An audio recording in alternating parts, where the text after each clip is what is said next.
Sepertinya ini salah satu video yang paling ditunggu-tunggu oleh teman-teman para pejuang beasiswa dalam serial video Road to PhD.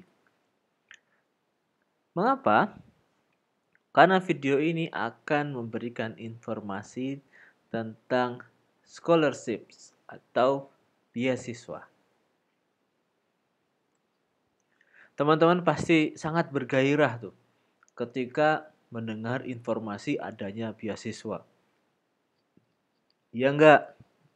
Ayo ngaku saja. Itu sering terjadi, namun perlu saya katakan teman-teman, poin yang ingin saya sampaikan inti di video tentang beasiswa ini sebetulnya bukan informasi beasiswa itu sendiri. Namun kesiapan teman-teman untuk bisa melamar dan mendapatkan beasiswanya. Itu lebih penting. Kenapa ini sering saya sampaikan?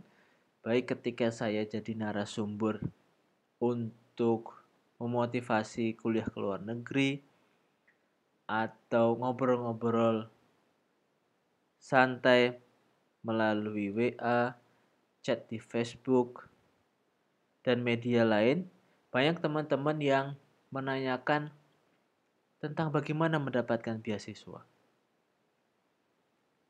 Tapi, mohon maaf nih, mungkin kedengarannya sedikit ketus, bukan ketus ya. Kedengarannya lumayan nyelekit gitu teman-teman. Informasi beasiswa itu sekarang sudah ada di ujung telunjuk teman-teman. Dalam kata lain, udah banyak bertebaran di internet. Tapi yang harus digarisbawahi, ditebelin, di stabilo, karena sangat penting.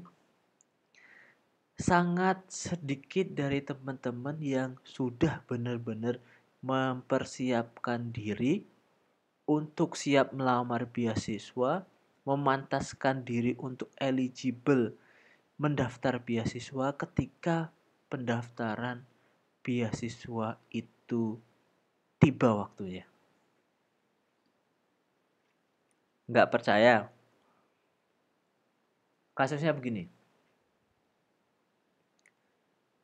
Katakanlah sebelum nanti kita bahas, di sini ada beasiswa IASP. Tahun ini teman-teman pengen daftar, ada informasinya tuh. Tetapi ketika ada syarat salah satunya yang tidak bisa terpenuhi, misalkan bahasa Inggrisnya belum terpenuhi, lupakan dulu untuk mendaftar, karena pasti nggak bakal dipanggil untuk wawancara. Nah, sayangnya teman-teman, tahun depan, 1 tahun lagi, katakanlah sekarang 2020, tahun 2021, si A yang tidak eligible ini, yang sangat dan selalu bergairah ketika dapat informasi beasiswa, ketika IASP dibuka, belum juga eligible. Maksudnya, bahasa Inggrisnya belum juga naik. Nah, pertanyaan saya, terus ngapain selama 1 tahun? Padahal sangat penting mempersiapkan syarat semua beasiswa sebelum waktu pendaftaran beasiswa dibuka. Karena tidak mungkin, sangat tidak mungkin, atau untuk lebih lunaknya, kecil kemungkinan teman-teman untuk bisa memenuhi syarat suatu beasiswa dalam kurun waktu pembukaan pendaftarannya. Jadi sekali lagi teman-teman, banyak sekali yang tertarik dengan informasi beasiswa, tapi sedikit yang benar-benar mengusahakannya secara nyata.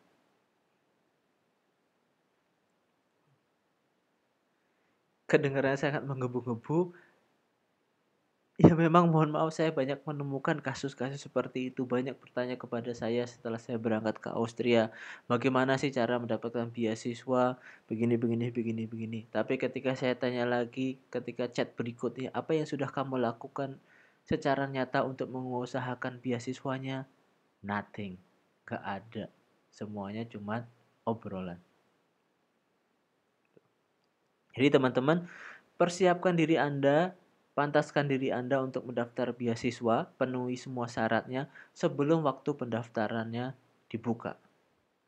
Informasi beasiswa sudah banyak bertebaran, teman-teman buka Facebook, terlintas informasi beasiswa. Buka Instagram, ada lintasan. LPDP sering melakukan update-update beasiswa melalui Instagram. Buka Twitter juga sama.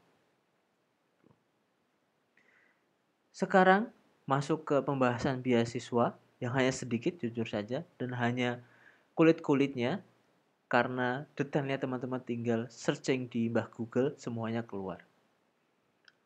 Secara umum saya ingin katakan beasiswa itu terbagi menjadi dua, terutama beasiswa yang keluar negeri ya. Jadi untuk dua ini bukan beasiswa dalam negeri dua atau luar negeri. Tapi ini untuk konteks beasiswa luar negeri itu terbagi menjadi dua. Beasiswa yang spesifik ke negara tertentu atau beasiswa yang membebaskan para kandidat, para pelamarnya untuk memilih negara sesuai dengan tujuan masing-masing. Beasiswa yang spesifik untuk ke salah satu negara biasanya dari nama beasiswanya saja sudah terlihat. Dan beasiswa yang umum, biasanya namanya juga lebih umum. Contohnya, mari kita bahas. Ini adalah beasiswa yang saya dapatkan untuk studi ke Austria yang memang khusus hanya bisa digunakan untuk kuliah di Austria. Namanya saja Indonesia Austria Scholarship Program, disingkat IASP.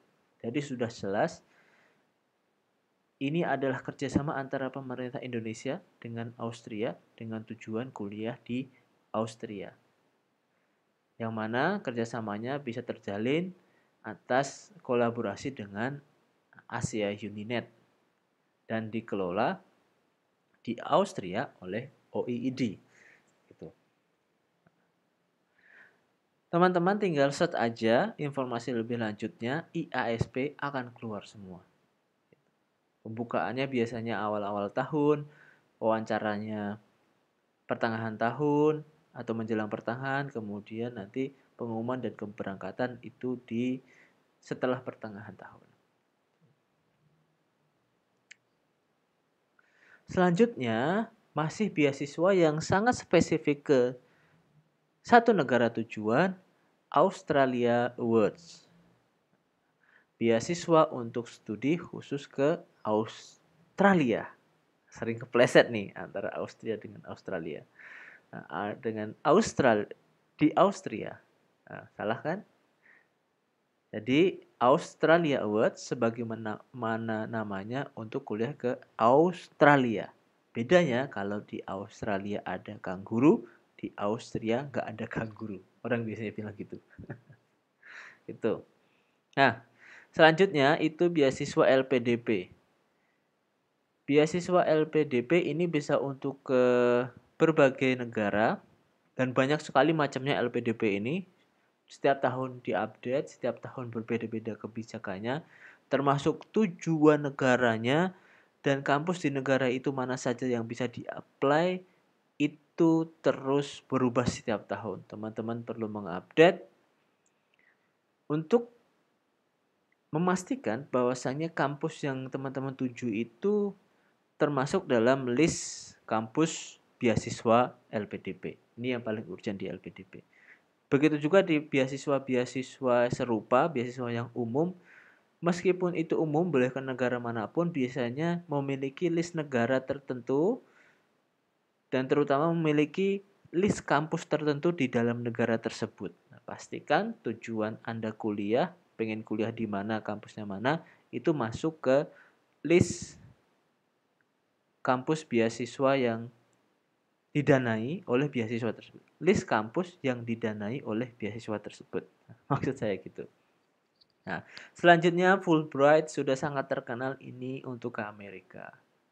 Cukup berat persaingannya, tapi juga cukup bergengsi dari segi namanya. Tapi belum tentu juga dari bilangan dan tunjangan beasiswanya.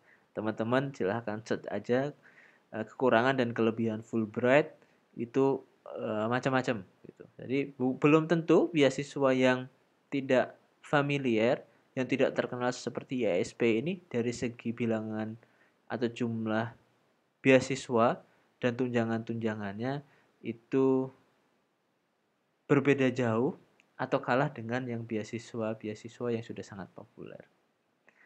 Mungkin satu poin yang perlu teman-teman ketahui, silahkan detailnya bisa dicari. Fulbright tidak memberi tunjangan keluarga. Jadi pikirkan kembali ketika teman-teman sudah berkeluarga, mau kuliah ke Amerika menggunakan Fulbright, itu hanya untuk beasiswanya, untuk diri sendiri, tidak ada tunjangan keluarga. Bersyukurnya IASP ini ada tunjangan keluarganya. Nah, beasiswa yang lainnya tinggal di search di internet, BPPLN, ini punya dikti untuk kuliah kemanapun boleh. Budi LPDP salah satu bagian dari beasiswa LPDP. DAAD ini juga sudah sangat terkenal untuk khusus ke Jerman, sedangkan Max ini khusus ke Jepang. Sebelum video ini saya sudahi, saya kembali ingin menekankan poinnya. Informasi beasiswa sekarang sangat mudah ditemukan. Justru yang tidak mudah itu teman-teman, upaya kita secara nyata untuk bisa memenuhi syarat beasiswanya. Yang harus benar-benar diperjuangkan, benar-benar kita berusaha nyata sedikit demi sedikit untuk bisa memenuhi persyaratan beasiswa. Jika ada salah satu syarat yang tidak terpenuhi, mohon maaf harus saya katakan lupakan untuk mendaftar. Karena pasti tidak akan lolos, pasti tidak akan dipanggil wawancara. Baru ketika teman-teman sudah siap semua berkasnya, semua persyaratan sudah terpenuhi dan usahakan memenuhi semua syaratnya sebelum beasiswa pendaftarannya dibuka, nah, baru daftar beasiswanya. Itu. Jadi persiapkan jauh-jauh hari. Tahun ini boleh tidak mendaftar, tapi tahun depan selama 1 tahun teman-teman harus memantaskan diri untuk bisa mendaftarkan pada salah satu beasiswa yang teman-teman inginkan. Terima kasih telah menyaksikan video ini. Semoga tidak kecewa karena informasi beasiswanya sangat sedikit, tapi justru yang ingin saya tekankan adalah jangan lupa untuk berusaha nyata. Sampai bertemu di serial video Road to PhD yang lainnya.